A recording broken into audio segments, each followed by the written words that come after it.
ಬೆಳಿಗ್ಗೆಯಿಂದಲೇ bus ಸಂಚಾರ ಬಂದ್ ಆಗ್ತಾ ಇದೆ. ಹೌದು, ಎದಕ್ಕೆ? ಮತ್ತೆ ಸಾರಿಗೆ ನೌಕರರು ಮುಷ್ಕರ ಮಾಡ್ತಾ ಇರೋದು ಎದಕ್ಕೆ? ಎಲ್ಲಿ ಮುಷ್ಕರ ನಡೀತಾ ಇದೆ? ಮತ್ತೆ ವೀಕ್ಷಕರೇ, ನೀವು ಕೂಡ ಹಬ್ಬಕ್ಕೆ, ದೀಪಾವಳಿ ಹಬ್ಬಕ್ಕೆ ಊರಿಗೆ ಹೋಗಲು ಪ್ಲಾನಿಂಗ್ ಮಾಡ್ತಾ ಇದ್ರೆ ಬಸ್ ಸಂಚಾರದ ಬಗ್ಗೆ ತಿಳಿದುಕೊಳ್ಳಿ. ಎದಕ್ಕಂದ್ರೆ ಬಸ್ ಸಂಚಾರ 5 ದಿನಗಳ ಕಾಲ ಬಂದ್ ಆಗುವ ನಿರೀಕ್ಷೆ ಇರುವಂತದ್ದು. ಇನ್ನೊಂದು ಕಡೆಗೆ ಗೃಹಲಕ್ಷ್ಮಿಯರಿಗೆ ಬಿಗ್ ಬ್ರೇಕಿಂಗ್ ನ್ಯೂಸ್.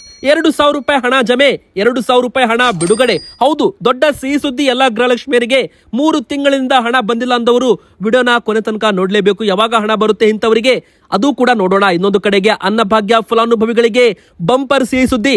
ಇನ್ ಮುಂದೆ ನಿಮ್ಮ ಒಂದು ರೇಷನ್ ಕಾರ್ಡ್ ನಲ್ಲಿ ಎಷ್ಟು ಸದಸ್ಯರು ಇರ್ತಾರೆ ಅಷ್ಟು ಮಾತ್ರ ನಿಮಗೆ ಈ ಒಂದು ಆಹಾರ ಕಿಟ್ ಅನ್ನ ವಿತರಣೆ ಮಾಡಲಾಗುತ್ತೆ. ಎಷ್ಟು ಜನರಿಗೆ ಎಷ್ಟು ಕಿಟ್ ಅನ್ನ ವಿತರಣೆ ಮಾಡ್ತಾರೆ ಇದರ ಬಗ್ಗೆ ಅಧಿಕೃತವಾಗಿ ಬಂದಿರುವ ಮಾಹಿತಿ ಕೂಡ ನಿಮಗೆ ನಾವು ಹೇಳಲಿದ್ದೇವೆ. ಸೊ ಎಲ್ಲ BPL ಕಾರ್ಡ್ ಇದ್ದವರು ವಿಡಿಯೋನ ಕೊನೆ ತನಕ ಪೂರ್ತಿಯಾಗಿ ನೋಡಿ. ಹಾಗೂ 14 ಜಿಲ್ಲೆಗಳಿಗೆ ಮತ್ತೆ ಅಲರ್ಟ್. ಹೌದು, ಮುಂದಿನ 4 ದಿನಗಳವರೆಗೂ ಸುರಿಯಲಿದೆ ಭಾರಿ ಮಳೆ. ಈ ಜಿಲ್ಲೆಗಳಿಗೆ ಮತ್ತೆ ಯೆಲ್ಲೋ ಅಲರ್ಟ್. ನಿಮ್ಮ ಊರಲ್ಲೂ ಕೂಡ ಮಳೆ ಬರ್ತಾ ಇದೆಯಾ ವೀಕ್ಷಕರೇ? ನಿಮ್ಮ ಊರಿನ ಹೆಸರನ್ನ ಕಮೆಂಟ್ ಮಾಡಿ, ಹಾಗೆ ವಿಡಿಯೋಗೆ ಲೈಕ್ ಮಾಡಿ. ಇನ್ನೊಂದು ಕಡೆಗೆ ಬಂಗಾರ ಮತ್ತು ಬೆಳ್ಳಿ ದರ ದಾಖಲೆ ಮುರಿದು ಮುಂದೆ ನುಗ್ಗಿರುವಂತದ್ದು ವೀಕ್ಷಕರೇ. ಹೌದು, ಬಂಗಾರ ಈಗ 1,31,000 ರೂಪಾಯಿ ಗಡಿ ದಾಟಿದ್ರೆ ಬೆಳ್ಳಿ ದರ 1 ಕೆಜಿಗೆ 1,93,000 ರೂಪಾಯಿ. ವೀಕ್ಷಕರೇ, 1 ಲಕ್ಷ ರೂಪಾಯಿ ಇದ್ದ ಬೆಳ್ಳಿ ಈಗ 2 ಲಕ್ಷ ರೂಪಾಯಿಗೆ ಬಂದಿರುವಂತದ್ದು ಭಾರಿ ಒಂದು ಶಾಕ್ ಕೊಟ್ಟಿದೆ ಅಂತ ಹೇಳ್ಬೋದು. ಬಂಗಾರ ಬೆಳ್ಳಿ ದರ ಬಗ್ಗೆನೂ ಕೂಡ ಮಾತಾಡೋಣ.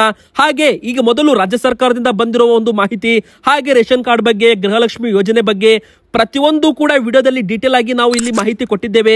ಸೊ ವಿಡಿಯೋನ ಕೊನೆ ತನಕ ನೋಡಿ. ಮತ್ತೆ ವೀಕ್ಷಕರೇ, ನೀವು ಕೂಡ ವಿಡಿಯೋಗೆ ಇನ್ನು ಲೈಕ್ ಮಾಡಿಲ್ಲ ಅಂದ್ರೆ ಬೇಗನೆ ಈ ಒಂದು ವಿಡಿಯೋಗೆ ಲೈಕ್ ಮಾಡಿ. ವೀಕ್ಷಕರೇ, ದೀಪಾವಳಿ ಹಬ್ಬದ ವೇಳೆಗೆ ಬಸ್ ಸಂಚಾರ ಮುಷ್ಕರ ನಡೀತಾ ಇರೋದು ಸರಿನಾ? ಸಾರಿಗೆ ನೌಕರರ ಮುಷ್ಕರ ಮಾಡೋದು ಸರಿನಾ? ಎಸ್ ಆರ್ ನೋ ಎಂಬುದರ ಮೂಲಕ ನೀವು ಕಮೆಂಟ್ ಅಲ್ಲಿ ನಮಗೆ ನಿಮ್ಮ ಅನಿಸಿಕೆಯನ್ನ ಪ್ರತಿಯೊಬ್ಬರು ಕೂಡ ಕಮೆಂಟ್ ಮಾಡಿ. ಹಾಗೆ ನಮ್ಮ ಚಾನೆಲ್ಗೆ ನೀವು ಸಬ್ಸ್ಕ್ರೈಬ್ ಆಗಿಲ್ಲ ಅಂದ್ರೆ ಸಬ್ಸ್ಕ್ರೈಬ್ ಬಟನ್ ಮೇಲೆ ಕ್ಲಿಕ್ ಮಾಡಿ. ವೀಕ್ಷಕರೇ, ಮೊದಲಿಗೆ ಬಂದಿರುವ ಬಿಗ್ ಬ್ರೇಕಿಂಗ್ ನ್ಯೂಸ್ ಅಂತಾನೆ ಹೇಳ್ಬೋದು. ರಾಜ್ಯ ಸರ್ಕಾರದ ವಿರುದ್ಧ ಸಿಡಿದಿದ್ದ ನೌಕರರು. ಹೌದು, ಬೇಡಿಕೆಗಳನ್ನ ಈಡೇರಿಸುವಂತೆ ಪಟ್ಟು ಒಂದು ವೇಳೆ ಬೇಡಿಕೆಗಳನ್ನ ಈಡೇರಿಸದಿದ್ದರೆ ಉಪವಾಸ ಸತ್ಯಾಗ್ರಹ ಫ್ರೀಡಂ ಪಾರ್ಕ್ ನಲ್ಲಿ, ಬೆಂಗಳೂರು, ಹುಬ್ಬಳ್ಳಿ, ಕಲಬುರಗಿ ನಗರಗಳಲ್ಲಿ ಪ್ರತಿಭಟನೆ ಮಾಡಲಿದ್ದಾರೆ ಸಾರಿಗೆ ನೌಕರರು. ಹೌದು ವೀಕ್ಷಕರೇ, ಮತ್ತೆ ರಾಜ್ಯ ಸರ್ಕಾರದ ವಿರುದ್ಧ ಸಾರಿಗೆ ನೌಕರರು ತಮ್ಮ ಒಂದು ಮುಷ್ಕರವನ್ನ ಶುರು ಮಾಡಲಿದ್ದಾರೆ ಎಂಬುವ ಮಾಹಿತಿ ಅಧಿಕೃತವಾಗಿ ಸಿಕ್ಕಿರುವಂತದ್ದು. ಸಾರಿಗೆ ನೌಕರರ ನಡುವಿನ ಗುದ್ದಾಟ ಬಗೆಹರಿತಾ ಇಲ್ಲ. ವಿವಿಧ ಬೇಡಿಕೆಗಳನ್ನ ಈಡೇರಿಕೆಗೆ ಆಗ್ರಹಿಸಿ ಆಗಸ್ಟ್ ನಲ್ಲೂ ಕೂಡ ಸಾರಿಗೆ ನೌಕರರು ಮುಷ್ಕರಕ್ಕೆ ಮುಂದಾಗಿದ್ದರು. ಆದ್ರೆ ಹೈಕೋರ್ಟ್ ಆದೇಶದ ಹಿನ್ನೆಲೆ ಆ ಒಂದು ಮುಷ್ಕರವನ್ನ ಕೈಬಿಟ್ಟಿದ್ದರು. ಆದ್ರೆ ರಾಜ್ಯ ಸರ್ಕಾರ ಸಾರಿಗೆ ನೌಕರರ ಒಂದು ಬೇಡಿಕೆಗಳನ್ನ ಈಡೇರಿಸಿಲ್ಲ, ಮಾತುಕತೆಗೂ ಕೂಡ ಕರೆದಿಲ್ಲ. ಸೊ ಮತ್ತೆ ಈಗ ಮುಷ್ಕರವನ್ನ ನಡೆಸುವುದಾಗಿ ಹೇಳಲಾಗಿದೆ. ಇದರ ಬಗ್ಗೆ ನಿಮ್ಮ ಅನಿಸಿಕೆ ಕಮೆಂಟ್ ಮಾಡಿ. ಯಾವಾಗಲಿಂದ ಮುಷ್ಕರ ನಡೀತಾ ಇದೆ? ಅಕ್ಟೋಬರ್ 15ರಿಂದ ಅಕ್ಟೋಬರ್ 19ನೇ ತಾರೀಕಿನವರೆಗೂ, ಅಂದ್ರೆ October 15, October 16, October 17, October 18, October 19 ಒಟ್ಟು 5 ದಿನಗಳ ಕಾಲ ಬೆಂಗಳೂರು, ಹುಬ್ಬಳ್ಳಿ ಹಾಗೂ ಕಲಬುರಗಿ ಈ 3 ನಗರಗಳಲ್ಲಿ ಮಾತ್ರ ಕರ್ನಾಟಕದಲ್ಲಿ ಮೊದಲ ಹಂತದಲ್ಲಿ 3 ನಗರಗಳಲ್ಲಿ 5 ದಿನಗಳ ಕಾಲ ಸಾರಿಗೆ ನೌಕರರು ಮುಷ್ಕರವನ್ನ ಅಂದ್ರೆ ಉಪವಾಸ ಸತ್ಯಾಗ್ರಹವನ್ನ ಮಾಡಲಿದ್ದಾರೆ.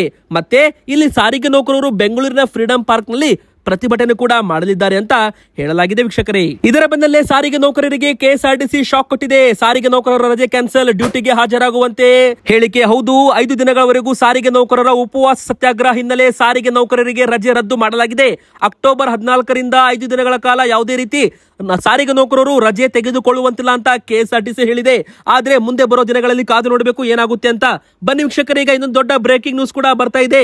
ಗೃಹಲಕ್ಷ್ಮಿ ಯೋಜನೆ 2,000 ರೂಪಾಯಿ ಹಣ ಜಮೆ ಆಗಿದೆ. ಹೌದು, ಜುಲೈ ತಿಂಗಳ ಹಣ ಪ್ರತಿಯೊಬ್ಬರ ಖಾತೆಗೂ ಕೂಡ ಜಮೆ ಆಗಿದೆ ವೀಕ್ಷಕರೇ. ನಿಮ್ಮ ಅಕೌಂಟ್ಗೂ ಕೂಡ ಜುಲೈ ತಿಂಗಳ ಕಂತು ಹಣ ಬಂದಿದ್ದರೆ ಒಮ್ಮೆ ಬಾರಿ ನೀವು ವಿಡಿಯೋ ಮುಗಿದ ಬಳಿಕ ಚೆಕ್ ಮಾಡಿ ನಮ್ಮ ಒಂದು ವಿಡಿಯೋ ಕೆಳಗಡೆ ಕಮೆಂಟ್ ಅಲ್ಲಿ ತಿಳಿಸಿ. ಯಾಕಂದ್ರೆ ಈಗ ಮತ್ತೊಂದು ಅಪ್ಡೇಟ್ ಬಂದಿದೆ. ಆಗಸ್ಟ್ ಹಾಗೂ ಸೆಪ್ಟೆಂಬರ್ ತಿಂಗಳ ಹಣವನ್ನು ಕೂಡ ಶೀಘ್ರದಲ್ಲೇ ಬಿಡುಗಡೆ ಆಗೋ ಬಗ್ಗೆ ನಿಮಗೆ ಅಧಿಕೃತವಾಗಿ ಆ ಒಂದು ಪೋಸ್ಟರ್ ಕೂಡ DIPR ಕರ್ನಾಟಕದಲ್ಲಿ ಬರೆಯಲಾಗಿದೆ. ಆಗಸ್ಟ್ ಸೆಪ್ಟೆಂಬರ್ ತಿಂಗಳ ಗೃಹಲಕ್ಷ್ಮಿ ಹಣವನ್ನ ಶೀಘ್ರದಲ್ಲೇ ಬಿಡುಗಡೆ ಮಾಡ್ತೀವಿ ಎಂಬುವ ಒಂದು ಪೋಸ್ಟರ್ ಕೂಡ ಈಗ ವೈರಲ್ ಆಗಿದೆ ವೀಕ್ಷಕರೇ. ಗೃಹಲಕ್ಷ್ಮಿ ಯೋಜನೆಗಳಿಗೆ ಗೃಹಲಕ್ಷ್ಮಿ ಆಗಸ್ಟ್ ತಿಂಗಳ ಕಂತು ಹಣವು ಕೂಡ ಶೀಘ್ರದಲ್ಲೇ ಅಕೌಂಟ್ಗೆ ಬರಲಿದೆ. ಇವಾಗ ಬರುತ್ತೆ ಆಗಸ್ಟ್ ತಿಂಗಳ ಹಣ. ಹೌದು ವೀಕ್ಷಕರೇ, ಸದ್ಯಕ್ಕೆ ಹಣ ರಿಲೀಸ್ ಬಗ್ಗೆ ಯಾವುದೇ ರೀತಿ ಸರ್ಕಾರದಿಂದ ಅಪ್ಡೇಟ್ ಇಲ್ಲ. ಆದ್ರೂ ಕೂಡ ದೀಪಾವಳಿ ಹಬ್ಬದ ವೇಳೆ ಏನಾದ್ರೂ ಹಣ ರಿಲೀಸ್ ಆದ್ರೆ ನವೆಂಬರ್ ಮೊದಲ ವಾರದವರೆಗೂ ನೀವು ಕಾಯಬೇಕಾಗಿ ಬರಬಹುದು. ಎದಕ್ಕಂದ್ರೆ ಹಣ ರಿಲೀಸ್ ಆದ 15 ದಿನದವರೆಗೂ ಸಮಯಾವಕಾಶ ಬೇಕಾಗುತ್ತದೆ.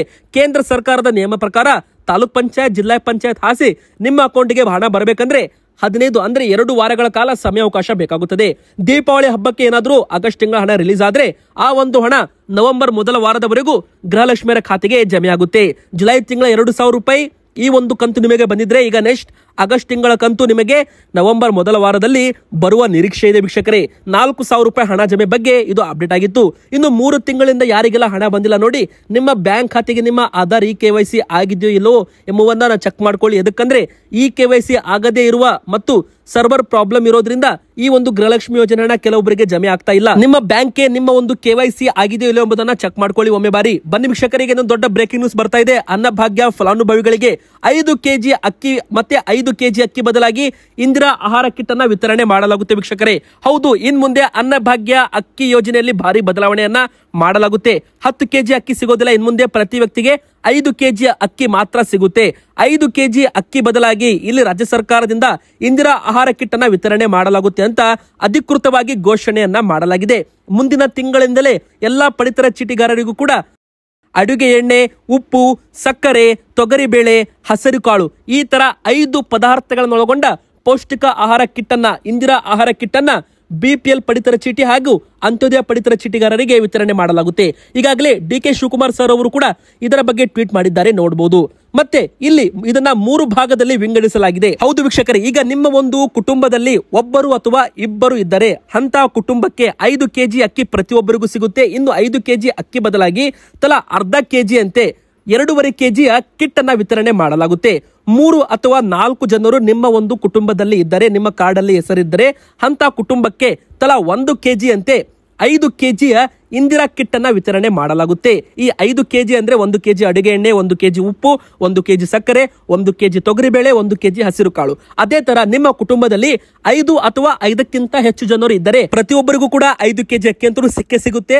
5 kg ಅಕ್ಕಿ ಬದಲಾಗಿ ರಾಜ್ಯ ಸರ್ಕಾರ ತಲಾ ಒಬ್ಬರಿಗೆ 1.5 kg ಅಂತೆ ಇಲ್ಲಿ 5 ಜನರಿಗೆ ಒಟ್ಟು 7.5 kg 5 ಪದಾರ್ಥಗಳನ್ನೊಳಗೊಂಡ ಕಿಟ್ ಅನ್ನ ವಿತರಣೆ ಮಾಡಲಾಗುತ್ತೆ. ಆ ಒಂದು ಕಿಟ್ ನ ಬಗ್ಗೆ ನೀವು ನೋಡಬಹುದು ಸ್ಕ್ರೀನ್ ಮೇಲೆ. ಒಬ್ಬರಿಗೆ 1.5 kg ಹಾಗೆ ಹೆಸರು ಕಾಳು, 1.5 kg ತೊಗರಿಬೇಳೆ, 1.5 kg ಉಪ್ಪು, 1.5 kg ಸಕ್ಕರೆ, ಅದು ತರ ಅಡುಗೆ ಎಣ್ಣೆ, ಈ ತರ ಒಂದು ಕಿಟ್ ಅನ್ನ ಮಾಡಿದ್ದಾರೆ.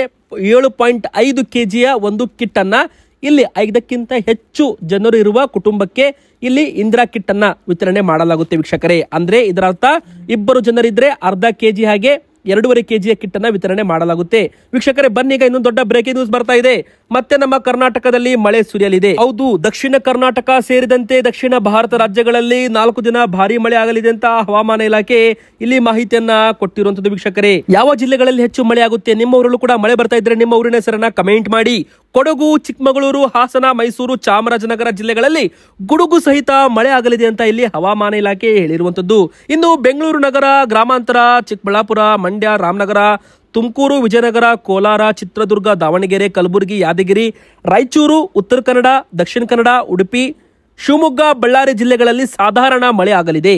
ಬಾಗಲಕೋಟೆ, ಬೆಳಗಾವಿ, ಬೀದರ್, ಗದಗ್, ಕೊಪ್ಪಳ, ಹಾವೇರಿ, ವಿಜಯಪುರ ಜಿಲ್ಲೆಗಳಲ್ಲಿ ಒಣ ಹವೆ ಅಂದ್ರೆ ಈ ಕಡೆ ಯಾವುದೇ ರೀತಿ ಒಂದು ಮಳೆ ಪ್ರಮಾಣ ಇಲ್ಲ, ಒಣ ಹವೆ ಮುಂದುವರಿಯಲಿದೆ, ಮೋಡ ಕವಿದ ವಾತಾವರಣ ಇರಲಿದೆ ಅಂತ ಇಲ್ಲಿ ಹೇಳಲಾಗಿದೆ ವೀಕ್ಷಕರೇ. ಅಂದ್ರೆ ವೀಕ್ಷಕರೇ ಇಲ್ಲಿ ಮುಖ್ಯವಾಗಿ 10 ಜಿಲ್ಲೆಗಳಲ್ಲಿ ಹೆಚ್ಚು ಮಳೆ ಆಗುತ್ತೆ. ಉತ್ತರ ಕರ್ನಾಟಕದ ಭಾಗದಲ್ಲಿ ಬೆಳಗಾವಿ, ಬಾಗಲಕೋಟೆ, ಬೀದರ್, ಗದಗ, ಕೊಪ್ಪಳ, ಹಾವೇರಿ, ವಿಜಯಪುರ ಜಿಲ್ಲೆಗಳಲ್ಲಿ ಒಣ ಹವೆ ಮುಂದುವರಿಯಲಿದೆ ಅಂತ ಇಲ್ಲಿ ಹೇಳಲಾಗಿದೆ. ನಿಮ್ಮ ಊರಲ್ಲೂ ಕೂಡ ಈಗಾಗಲೇ ಮಳೆ ಬರ್ತಾ ಇದ್ರೆ, ಮೋಡ ಕವಿದ ವಾತಾವರಣ ಇದ್ರೆ ನಿಮ್ಮ ಊರಿನ ಹೆಸರನ್ನ ಕಮೆಂಟ್ ಮಾಡಿ, ಹಾಗೆ ಲೈಕ್ ಮಾಡ್ತಾ ಇರಿ. ಬನ್ನಿ ಈಗ ನೆಕ್ಸ್ಟ್, ಬಂಗಾರ ಹಾಗೂ ಬೆಳ್ಳಿ ದರ ಇತಿಹಾಸ ಮುರಿದಿದೆ. ಹೌದು, ಭಾರತದ ಇತಿಹಾಸದಲ್ಲೇ ಮೊದಲ ಬಾರಿಗೆ. ಎದಕ್ಕಂದ್ರೆ ಬಂಗಾರದ ಬೆಲೆ ಈಗ 10 ಗ್ರಾಮ್ಗೆ 1,31,000 ರೂಪಾಯಿ ಆಗಿರುವಂತದ್ದು. ಹೌದು ವೀಕ್ಷಕರೇ, ಒಂದೇ ದಿನ ಬರೋಬ್ಬರಿ 2,950 ರೂಪಾಯಿ, ಹತ್ತತ್ರ 3,000 ರೂಪಾಯಿ 10 ಗ್ರಾಮ್ ಮೇಲೆ ಏರಿಕೆ ಆಗಿದೆ. 1,28,350 ರೂಪಾಯಿ ಆಗಿದೆ. ಇದಕ್ಕೆ ನೀವು GST ಆಡ್ ಮಾಡಿದರೆ 1,31,000 ರೂಪಾಯಿ ಗಡಿ ದಾಟಲಿದೆ.